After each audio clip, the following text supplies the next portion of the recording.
Bonjour, je suis ravie de vous retrouver dans ce nouveau numéro des mots et débats. Merci de nous rejoindre. Pardon. Excusez-moi, est-ce qu'on peut recommencer?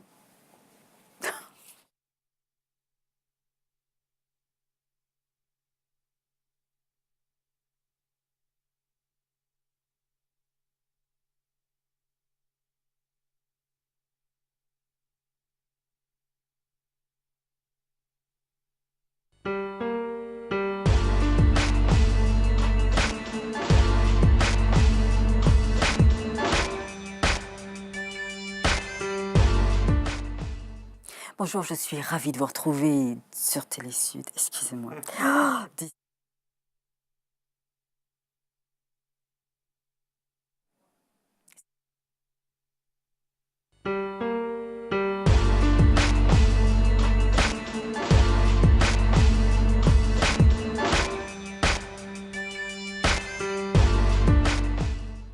Bonjour, je suis ravie de vous retrouver dans ce nouveau numéro des mots et débats. Soyez les bienvenus sur Télésud. L'invité du jour, il est journaliste à RFI, Radio France Internationale. Il est également l'auteur des Érythréens, paru chez Rivage en 2012. Et puis Athènes ne donne rien aux éditions des Équateurs en 2014. Léonard Vincent, bonjour. Bonjour. Vous allez bien? Ça va. Ça va? En tout cas, merci beaucoup d'être avec nous. Merci de m'inviter. Vient de paraître votre nouveau roman, Shifta, c'est aux éditions des Équateurs. Eh bien, commençons tout de suite, ouvrons le premier chapitre au fil des pages.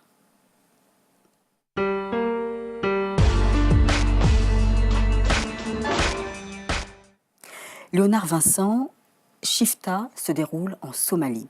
À Mogadiscio, la capitale, la première partie de votre roman, on découvre un pétrolier qui s'appelle le Baraka, qui est en rade. Il subit une panne électrique.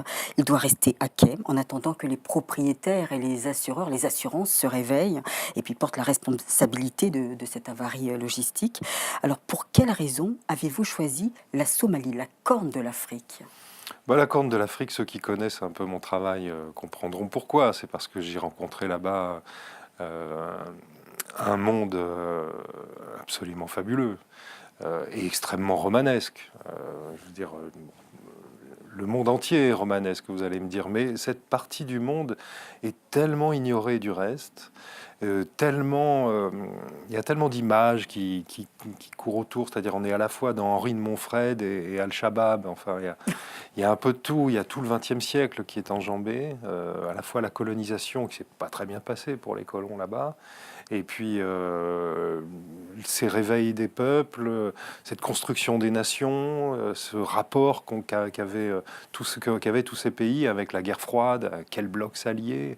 Il y a eu des combattants cubains en Éthiopie. Enfin, c'est vraiment l'histoire du XXe siècle qui a traversé cette partie du monde. Et puis, ensuite, il y a des cultures, des peuples et des nations qui sont d'une richesse incroyable pour un romancier. Et même pas, enfin, pour un journaliste d'abord, pour un romancier ensuite. Donc voilà, moi, j'ai rencontré d'abord les Érythréens ici en Europe. Et puis, disons que comme Faulkner a fait son Sud imaginaire, j'ai fait ma Corne imaginaire, quoi. Alors, donc ce baraka, ce navire, ce pétrolier est en rade. Donc il y a des personnages qui vont entrer en jeu.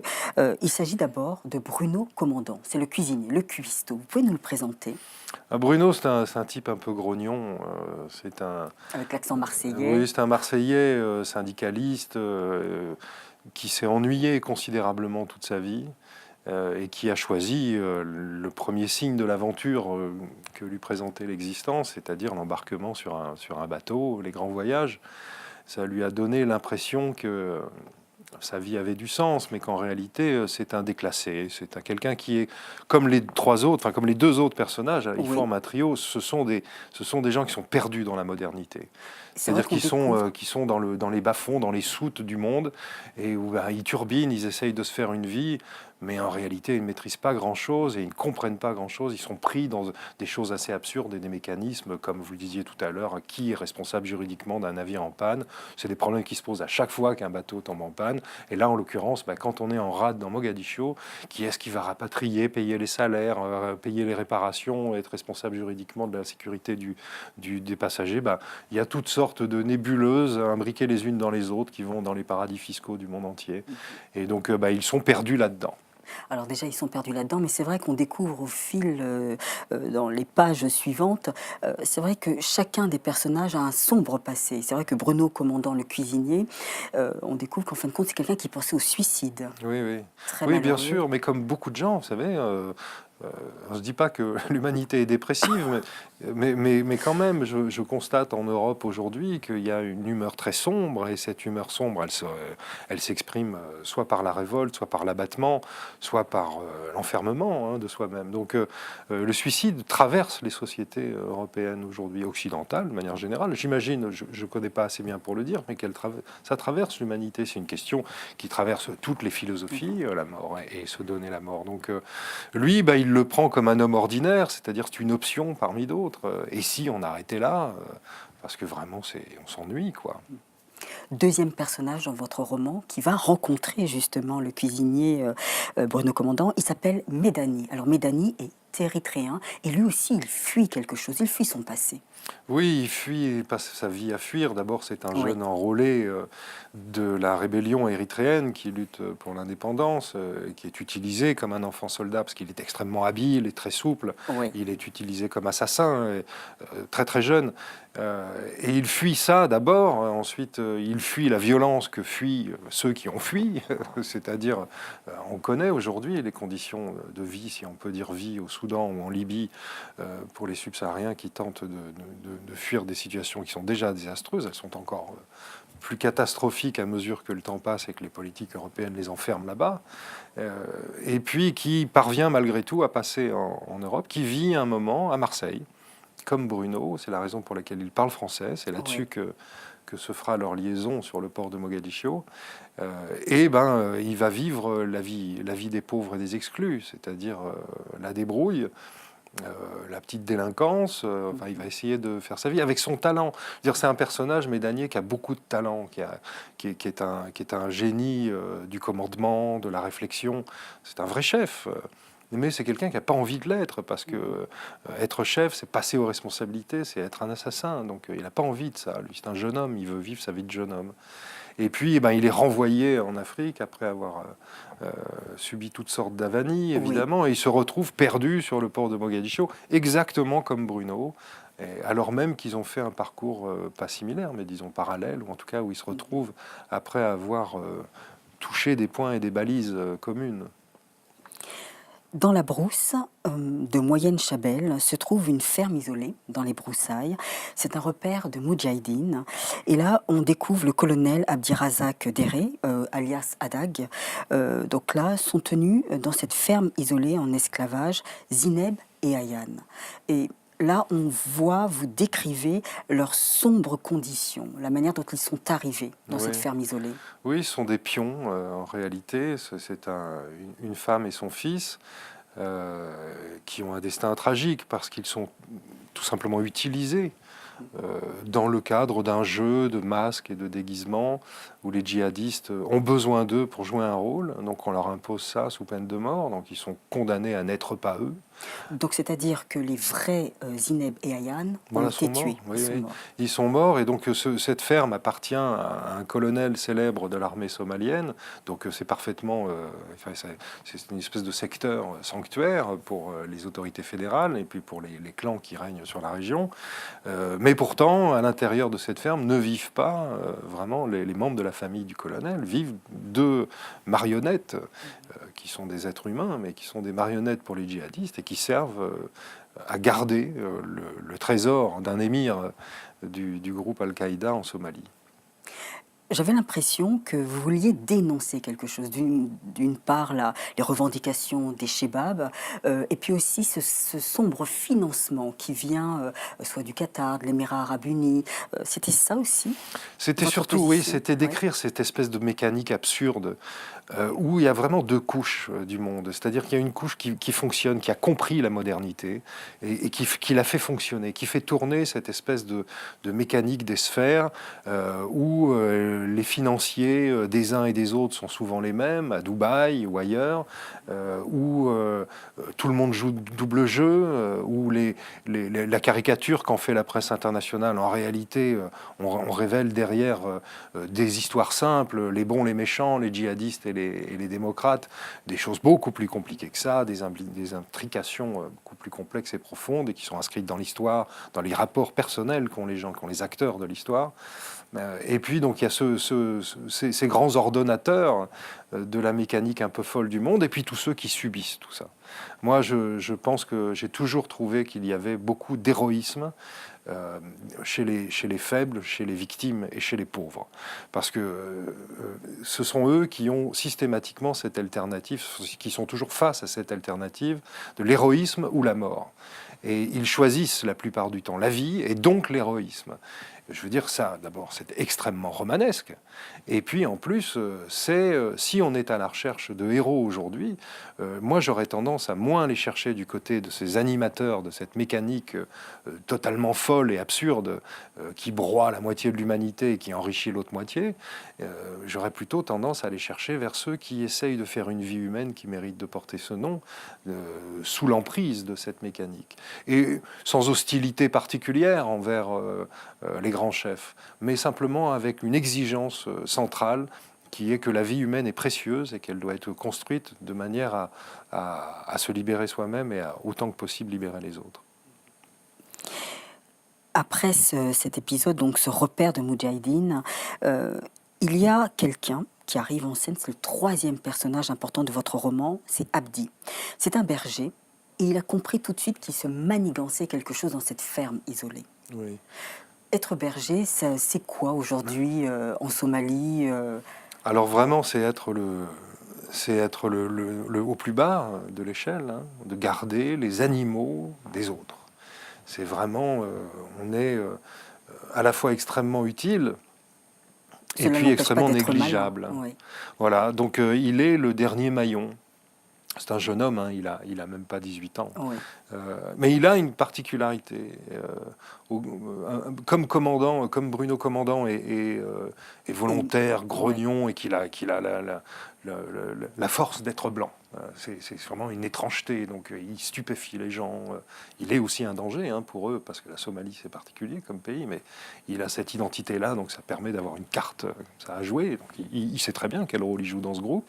Mais Danier, qui est le malin, le stratège, celui qui passe à l'acte, Abdi, lui, c'est la bouche d'or. C'est celui qui, avec sa parole, parce qu'il n'a que ça, réussit non seulement à monter le coup le plus improbable que la Somalie ait connu depuis des décennies, mais en plus à s'en sortir dans l'improvisation, un peu comme un soliste de jazz, simplement avec la parole et l'improvisation, parce qu'il est extrêmement doué pour ça. Pour tout le reste, il est un petit peu maladroit, c'est un gamin, quoi. Oui. Mais ça, c'est son arme fatale. Et tous les trois sont réunis par la même envie de s'arracher à leur vie ordinaire et d'essayer quelque chose. Oui.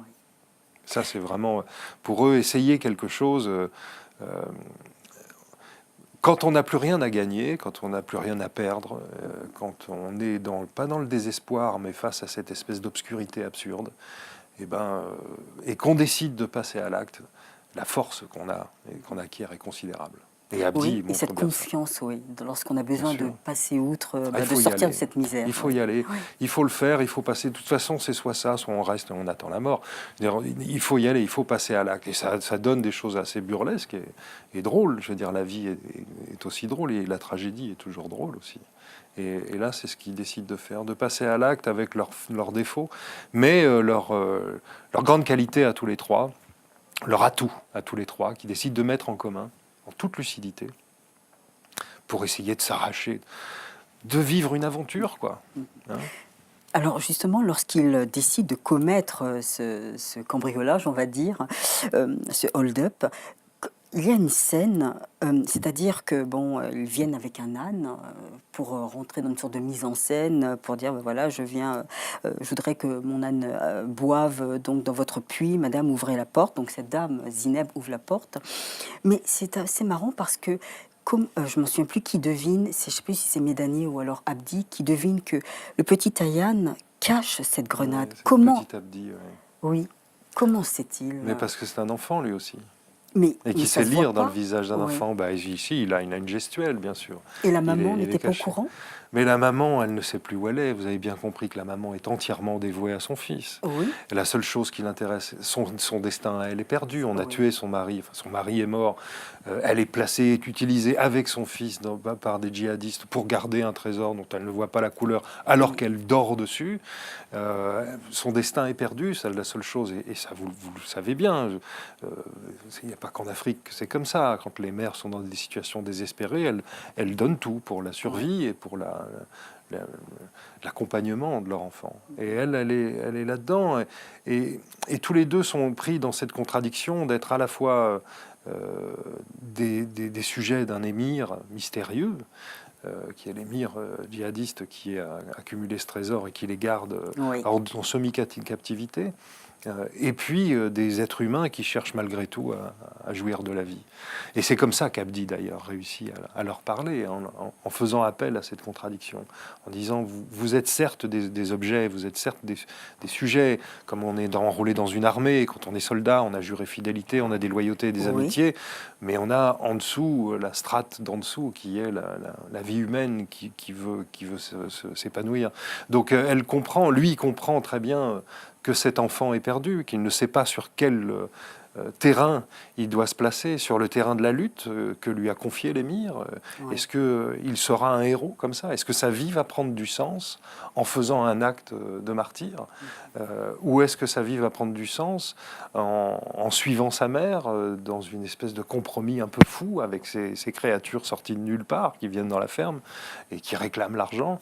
Enfin voilà, il est dans cette contradiction-là. Bon, ne disons pas ce qui se passe, oui. mais il résout lui-même la question comme un enfant et comme des enfants à travers le monde résolvent ces questions-là au quotidien.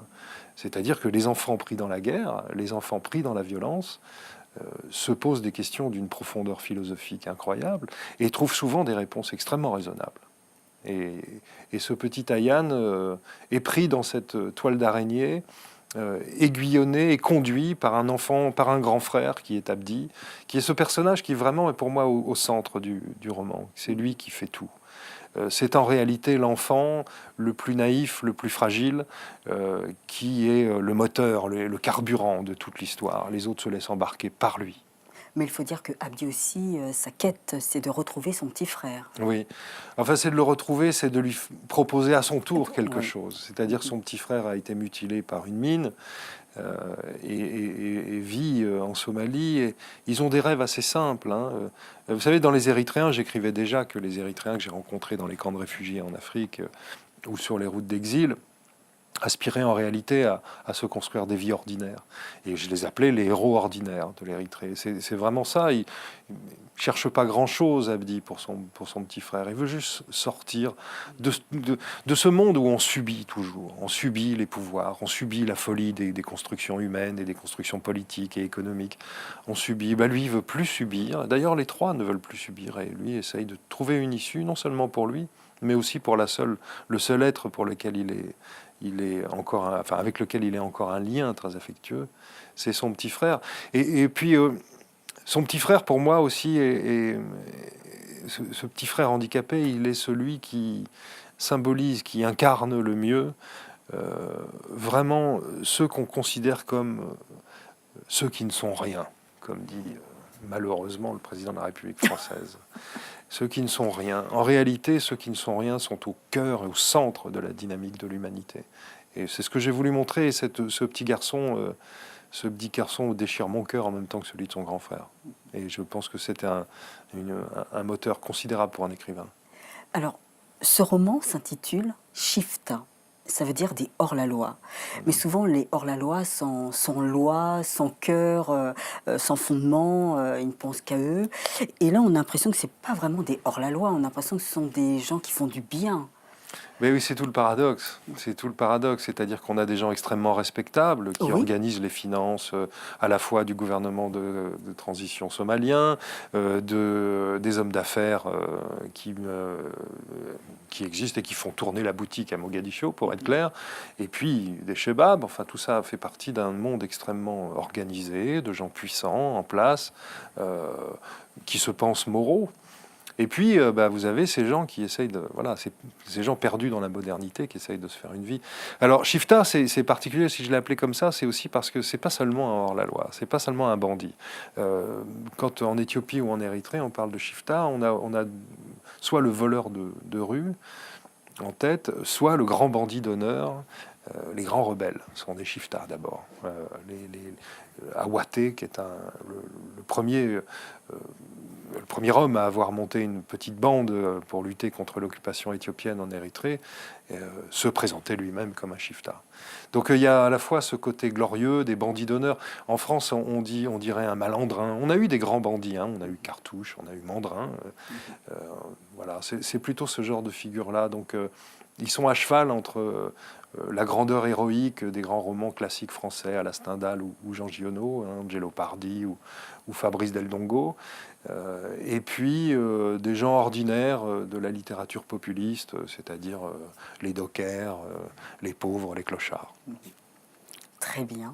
Merci beaucoup, Léonard Vincent, de nous avoir Merci. présenté votre roman, mais pas entièrement, bien sûr, puisque je laisse le choix des spectateurs de découvrir cette fin qui a plein de rebondissements. Voilà, c'est Shifta aux éditions des Équateurs. Maintenant, passons tout de suite à Carte sur table.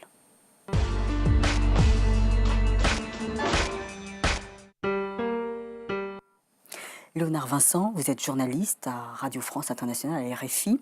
Alors, je voulais avoir votre avis pour ceux qui veulent se tourner vers le journalisme radio, on va dire. Qu'est-ce qu'il faut faire? Avoir une belle voix, bon, bien sûr, l'actualité, Oui, mais la voix c'est compte. important. Oui, la voix, c'est important. Disons, il faut avoir le sens de la musique, je pense. La radio, c'est un média qui est très particulier, que j'aime beaucoup, parce que il fait appel à une espèce de musique interne de la parole, de l'écriture et du montage. La télévision attaque par tous les fronts. Il y a de l'image, il y a de la voix, Oui, il y a du logo, il y a du montage. C'est très complexe, la télévision. L'écriture, c'est soi-même face à la parole de quelqu'un. Donc, il y a la mise en page et tout ça, mais voilà, la radio, c'est des petits morceaux qu'il faut composer, alors que ça peut être sur 2 minutes 30, ça peut être sur 50 minutes. J'ai fait un documentaire de 53 minutes pour France Culture. Je vous assure qu'on a l'impression d'être lancé avec un orchestre symphonique dans une espèce de grande œuvre où il y a toutes sortes de niveaux qu'il faut contrôler. Et puis, vous avez les petits papiers d'une minute qui sont... où tout repose sur deux choses, à mon avis. C'est la capacité à maîtriser la langue pour pouvoir être parfaitement synthétique oui. et pouvoir dire des choses très amples dans un moment très court, très dense. Donc il faut vraiment maîtriser la langue, et ça, rien de mieux que la littérature francophone pour apprendre à écrire correctement. C'est pas en école de journalisme qu'on apprend à écrire du journalisme, c'est dans les livres. Et puis la deuxième chose qu'il faut maîtriser, c'est l'envie de raconter une histoire à quelqu'un, c'est-à-dire d'être la voix qui essaye de faire passer, pas des idées, mais disons un regard assemblé, reconstruit, pour pouvoir rendre compte de la réalité aussi justement que possible. Voilà, après professionnellement, vous le savez, la profession est tellement en crise que c'est extrêmement difficile. Oui. Pigiste radio, je l'ai été moi-même, j'étais correspondant au Maroc, c'était extrêmement mal payé, enfin je veux dire, c'est très dur de gagner sa vie avec. Mais bon, il y a des gens courageux qui ont de l'abnégation et l'amour du travail, il y en a encore plein. Des jeunes qui partent et qui deviennent correspondants pour RFI parce qu'ils sont au bon moment, au bon endroit et qui travaillent bien. Voilà. Après, faire carrière dans ce milieu-là, moi, j'ai un regard un peu plus distancié avec le journalisme aujourd'hui, un regard beaucoup plus critique aussi. Le journalisme a beaucoup changé. Il y a encore plein de choses à faire. C'est un métier qui est dans un moment de doute et de vide doctrinal, on va dire. On ne sait plus trop sur quel pied danser, pour qui on produit ce qu'on fait. Les rapports entre nations aussi ont changé. Je pense que RFI En tout cas, on se pose toujours la question du rapport entre nous sommes des voix françaises à Paris, Oui, et puis nous parlons d'un continent qui fut exactement. colonisé, Oui. où l'influence française est encore importante. Donc tout ça, je veux dire, a changé en 20 ans. Il faut accompagner cette mutation et l'information doit muter en même temps que les rapports, la conception du monde. Et justement, ces journalistes, on va dire francophones, on va dire européens, comprennent-ils réellement ce qui s'y joue sur le continent africain? Ils comprennent ce qu'ils comprennent, c'est-à-dire qu'ils comprennent, ils voient. Non, mais ils voient comme Ouais, observateurs. Euh, et évidemment, je pense à mon ami Yves-Laurent Goma au Gabon, qui connaît son pays comme sa poche et qui est correspondant d'RFI et de l'AFP là-bas. Il connaît son pays comme sa poche. Donc, avoir une conversation avec lui sur la situation au Gabon permet d'avoir une vision à la fois fraternelle avec le peuple gabonais et puis en même temps distanciée, mais avec ce qu'il faut d'émotion parce qu'il est impliqué dans la vie et que c'est son pays et qu'il est exposé aux turbulences éventuelles de la société gabonaise. Donc là, il y a un regard extrêmement riche, évidemment. Et puis quand, par exemple, on discute avec un correspondant étranger à Madagascar, il va avoir un autre regard, mais qui n'est pas moins intéressant et qui n'est pas moins juste sur la société. Il sera peut-être plus distancié, il y aura peut-être des émotions qui seront placées ailleurs, mais en réalité, je pense qu'il n'y a pas il y aura pas tant de différence que ça. Euh, Peut-être sur l'identification des acteurs, c'est plus compliqué. Il y aura peut-être moins de profondeur dans l'identification des acteurs, mais tout ça, ça prend. Pour avoir vécu moi-même à l'étranger et avoir fait le métier de journaliste à l'étranger, euh, je vois aussi que comment dire, ça nécessite. Enfin, il faut mobiliser en soi beaucoup d'amitié pour l'humanité. Et dès l'instant où on ne regarde pas le monde extérieur comme une espèce de choses distinctes, différentes de tout autre ou du grand étranger, et qu'on commence à regarder avec fraternité les acteurs de l'histoire, euh, enfin, on comprend très bien. Et les dynamiques internes, vous voyez, comment les acteurs font système, ça on le comprend bien et vite. Et je suis frappé, moi, de voir des jeunes gens qui partent naïvement, enfin je veux dire naïvement, candidement, on va dire, à l'étranger, et qui en 6 mois deviennent des éponges à connaissance et qui sont capables de comprendre les dynamiques internes de pays et de les révéler. À moi qui, malgré toutes mes lectures, je vais plus beaucoup sur le terrain maintenant, mais euh, comprend mieux en discutant avec eux, parce qu'il y a la part charnelle. Hein. quand vous alliez sur le terrain, je repense, bien sûr, on pense tous à vos collègues assassinés, Claude Verlon et Ghislaine Dupont, assassinés en novembre 2013. Est-ce que vos journalistes, vos correspondants sentent cette crainte à chaque fois, cette menace qui pèse sur Oui, leur enfin, tête? on fait très attention à la sécurité, évidemment. Oui. Évidemment. Ça, c'est dans toutes les têtes, parce que l'assassinat de Ghislaine et Claude était précédé de l'assassinat de Jean Hélène, qui était peut-être le plus grand écrivain de sa génération, d'écrivain de journaliste. Hein. Je vous engage à lire les papiers de Jean Hélène dans Écrits d'Afrique, qui a été publié après sa mort. Il y a ses papiers pour RFI et ses papiers pour Le Monde. C'est absolument remarquable, ça, pour les jeunes journalistes.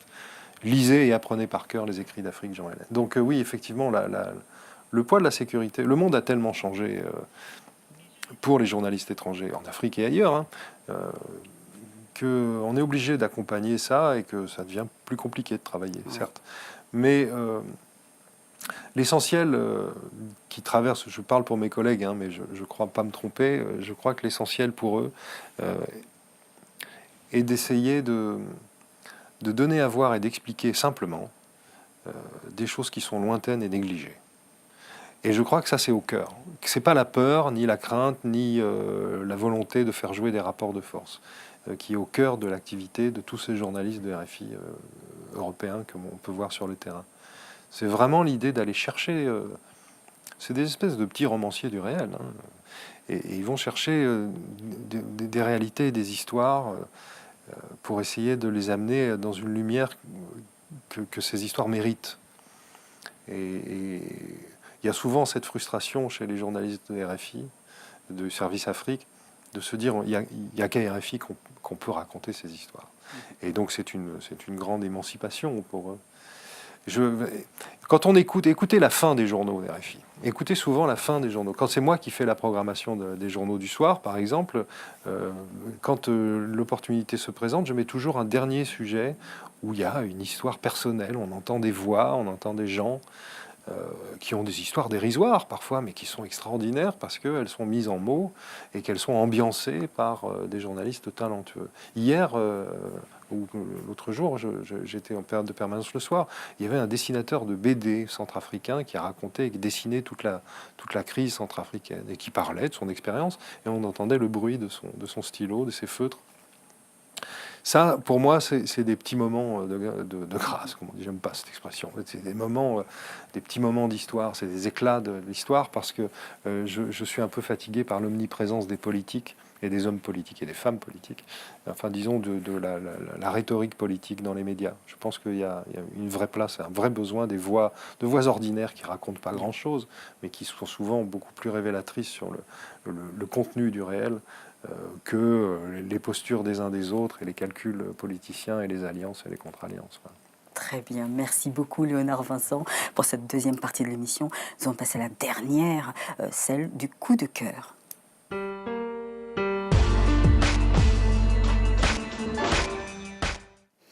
Léonard Vincent, alors quel est votre coup de cœur? Cet auteur qui vous bouleverse, vous émeut?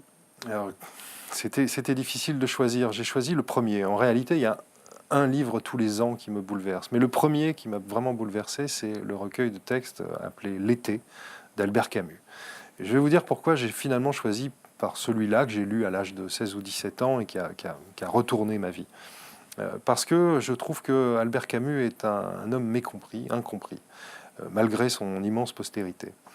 Cet homme était un penseur radical, un penseur qui s'occupait des pauvres, des faibles, de ceux qui subissaient l'histoire et la violence de l'histoire, et qui était tout le temps obsédé non pas par cette espèce d'équilibre qu'on veut faire croire aujourd'hui entre la gauche et la droite, ou entre les deux extrêmes, comme on dirait, le nazisme et le totalitarisme soviétique. Non.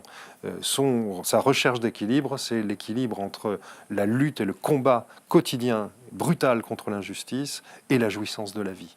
Et cet équilibre-là, il a tenté d'essayer de le définir, de le construire, et notamment dans L'été, où vous pouvez lire notamment Retour à Tipaza, qui est une merveille absolue, où un homme de 40 ans revient sur les lieux de ses plus grandes jouissances d'homme de 20 ans, et il y a une réflexion politique dessus. Il revient aussi sur son rapport à la Grèce et à la Méditerranée, et je suis très frappé par l'américanisation des esprits qui fait qu'on est obsédé par le Moyen-Orient, par exemple, alors qu'en réalité, le destin de l'Europe, le destin de l'Europe dont la France est une partie intégrante, elle est vers le sud, elle est vers l'Algérie, la Tunisie, vers l'Afrique. C'est la Méditerranée notre centre. Hein. C'est pas le Moyen-Orient, c'est pas l'Irak, c'est pas les routes du pétrole. Donc voilà, cet homme remet les pendules à l'heure pour peu qu'on veuille bien le prendre pour ce qu'il est, c'est-à-dire un auteur radical, solaire, matiné de catholicisme, mais avec l'exigence.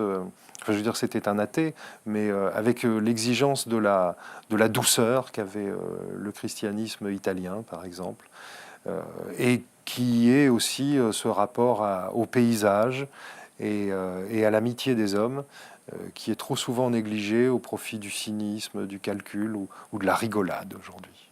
Très bien. Merci beaucoup, Léonard Vincent, d'avoir présenté votre coup de cœur, L'été, d'Albert Camus, et puis votre nouveau roman qui vient de paraître, Shifta, aux éditions des Équateurs. Merci beaucoup. Merci à vous.